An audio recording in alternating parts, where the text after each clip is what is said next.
book, The Followership Experience, I have a story in there called Emma's Jeans.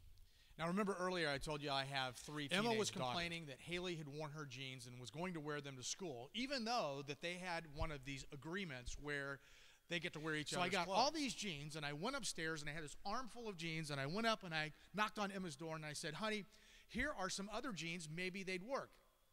And Emma started saying, no, Dad, you don't understand. Don't we as human beings do that, even as adults? When things don't fit just perfectly, nothing else will do. We have to have our own way no matter what. We're unwilling to compromise because we want that specific pair of jeans. And how many times are we unwilling to make concessions and to make amends with people in our own lives?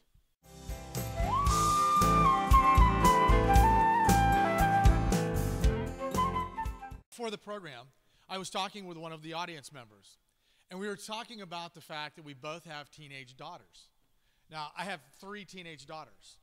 2 are in high school, 1's in middle school. And I was telling her that next year, all 3 of them are going to be in high school at the same time. I deserve an apartment probably when that happens.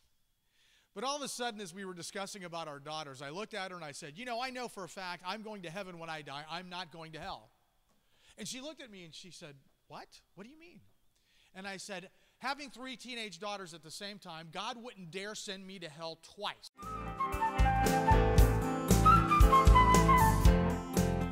Who here remembers who the first person to scale Mount Everest was? Anybody? Right, Sir Edmund Hillary. Sir Edmund Hillary was the first person to scale Mount Everest in the 50s. Tenzing Norgay was the second individual to scale Mount Everest, and he was Sir Edmund Hillary's Sherpa. And that was, he was his coach, his mentor, and his friend. He was there to provide encouragement. He was there to help Sir Edmund Hillary find the best route to go up to the top of the mountain. Now, make no mistake, Sir Edmund Hillary did scale Mount Everest and was the first person to do so.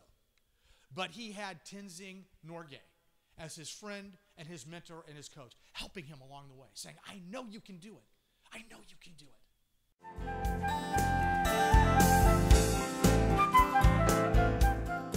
One of the exercises that we use to help you find out a little bit more about yourself is called the question. I'll give you a little background. The question happened to me as an individual when I was interviewing to be a deputy sheriff years and years ago.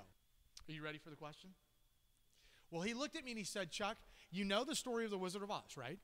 I said, yeah. And he said, well, if you could be one and only one, which one would you be and why? And I answered the Scarecrow, because I saw the Scarecrow as the leader of the group. I also saw the Scarecrow as a cheerleader, a coach, a mentor. Remember in the poppy fields when they were all falling asleep, the Scarecrow said, get up, we have to go save Dorothy. We have to go see the Wizard of Oz. So when you ask the question of people and they answer in one of the 3 ways, pay close attention to why they answer the question the way they do. And you'll be pleasantly surprised to find out that you'll never get the same answer twice.